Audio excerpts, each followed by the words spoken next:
Well, thank you very much. It's a great honor to be here. Incredible people, incredible country.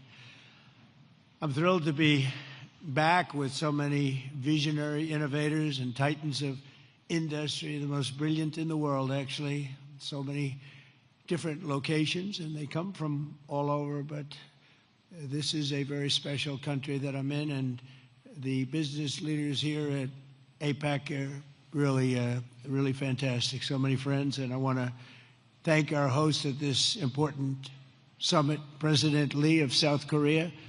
He's a terrific person, and I'm going to be meeting with him this afternoon, and I look forward to that very much.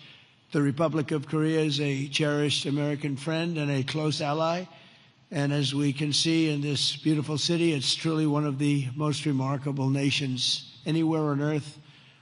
Here in this peninsula, the people of South Korea have forged a miracle of economic development like you rarely see, an industrial and technological powerhouse, and above all, a free society and enduring democracy and a thriving civilization, and I want to congratulate you. It's very few places like it. The entire world should be inspired by all that you have achieved, and they study you, and they do so much to understand what you've done, but most of them don't get it, and that's probably good for you. Keep it this way. Most of them don't get it. They want to get it, but it doesn't quite work out for them the same way it works out for you, so that's a great tribute to you. We have some very special people with us today, and I want to thank for the great job he's done, and also for being here, Secretary of State Marco Rubio. Marco, you're around here someplace. Where's Marco? Marco, thank you. Man who's doing a fantastic job, who understands the markets maybe better than anybody. Our Treasury Secretary Scott Bessent. Scott, thank you very much. And somebody that you're dealing with, who you made a very good deal with, because you have very good negotiators, but he's pretty good too. Howard Lutnick, Secretary of Commerce. Thank you, Howard. U.S. Trade Representative, Ambassador Jameson Greer, is a fantastic person. And your career's Minister of Trade, Industry, and Resources, Mr. Jung Kwon Kim, who's an incredible man, actually. My people say he's very tough, however. We wish we had somebody of a little bit lesser caliber, but they decided not to do that. And so many other distinguished guests are here, so I just want to thank you very much. It's an incredible room. It's a beautiful room, by the way. All those beautiful people up there, so high up. This place is packed. Thank you. Look at it, we're waving. Thank you very much. But as you know, APEC unites Pacific nations around our growing economies and promoting our shared interests. And today I come with exciting news from one of the largest Pacific nations. We'll call ourselves a Pacific nation, but one of the largest of them all, the United States of America. I'm pleased to report to you that this afternoon, after 4 years of weakness, disaster, really decline, America is back, and it's back stronger than ever before. We're doing numbers that nobody's ever seen before. We're the hottest country in the world, actually, and I say that with other countries represented, and they admit it.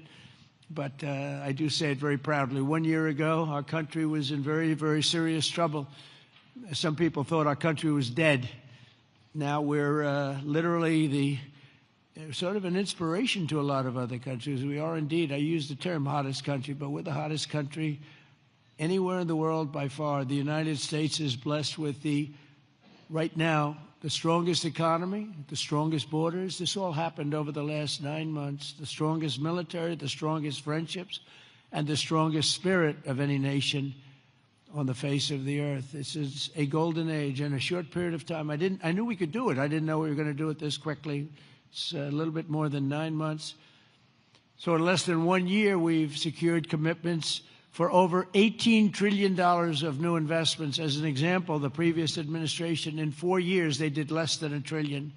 I think much less, actually, and hurt our country very badly. Who would have known? But we're going to be 18, so I figure that we'll probably be at 20 or 21, maybe even $22 trillion of investments coming into our country by the end of the first year of my second term.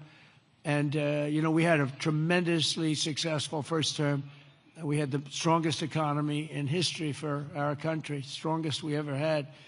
But this is, I think, blowing it away. We have great policy. We have some very good things happening. The stock market, as you know, is set 45 all-time highs since in a period of, it's pretty good, in a period of 9 months, breaking new records week after week, including one just yesterday.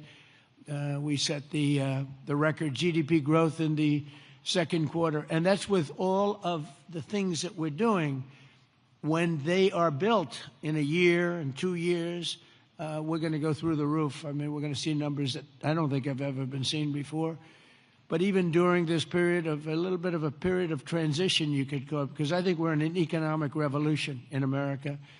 We went at 3.8%. We're up 3.8% GDP, triple and even quadruple the rate that a lot of people thought we'd be. They thought that during this period that we'd be at a much lower rate. Some people predicted 1.5, and we're going to be very close to 4. The next quarter, we're expected to be at about 4% growth. And after that, I mean, I can't even predict, because when all of these factories that are moving in, the car plants are moving in. Yesterday, I was with Mr. Toyota in Japan, and he's just announced he's going to spend, they are going to spend $10 billion, and they're going to build new car plants, and they're going to build them in numerous states, about 6 or 7 different states. And we're bringing our car industry back. We're bringing AI. We're leading everybody in AI. We're leading every nation in AI by a lot. In 9 months, we've lifted over 600,000 Americans off food stamps. Wages for workers are rising at the fastest pace in more than 60 years. And meanwhile, energy prices are down. Gasoline prices are down. Grocery prices are down. Mortgage rates are down, despite the fact that we have an incompetent head of the Fed. He's incompetent. I call him Jerome Too Late. He's always too late. Jerome Too Late Powell. But he's out of there in another couple of months. We'll be very happy about that. We'll appoint somebody that we all like, because we should have the lowest interest rates of any country. Because without us, there are no other countries, really. I mean, the whole thing falls apart. You know, America always had the lowest interest rates, and now we don't do that. We're like number 28. It's ridiculous. And we're a much different country than we were 2 years ago or a year ago even. But you know what the crazy thing is? In the old days, I call the old days. I'm a little bit older. I'm looking at all these young, brilliant faces. I'm a slight, a couple of years older than you, just a couple of years. But in the old days, when you announced good news, the stock market went up. You announced good news, the stock market would go up. Now, when you announce good news, the stock market goes down, because people say, oh, that's terrible. You're doing well, that's terrible. Interest rates will go up. So they think because of that, interest rates will go up because that. It's inverse to what it should be. We're going to go back to the way it used to be. When we announce good news, the stock markets are going to go up. And that's the way it should be. And we're going to really ride that very hard. And when we announce good news, we're not going to have a Fed that's going to raise interest rates because they're worried about inflation in 3 years from now or something. When we announce good news, we want the stock market to go up, not to go down. And the scourge of inflation we inherited. We inherited the worst inflation ever that we've ever had. I inherited from incompetent people. And now we're down to a very low rate of inflation, 2.7%. And it's going to be a little bit lower than that. It's almost a perfect number. Believe it or not, you don't want to have 0. You want to have like 1% to 2%, and we're very close to that number. But we had inflation the worst in the history of our country. But factories are booming in the USA, and manufacturing productivity is rising 5 times faster than it was just 1 year ago. Think of that. Steel production is way up by 155,000 tons a week. Oil production is through the roof by 500,000 barrels a day. And mining of clean, beautiful coal, I call it clean, beautiful coal, is up by 2.6 million tons every single month. And we brought coal back into the picture. What you can do with coal today is incredible. So I call it clean, beautiful. I don't use the word coal, I say, because it's got a little bit of a problem, public relations-wise, the word. So we call it clean, beautiful. My administration's not allowed to use the word coal. They have to say clean, beautiful coal.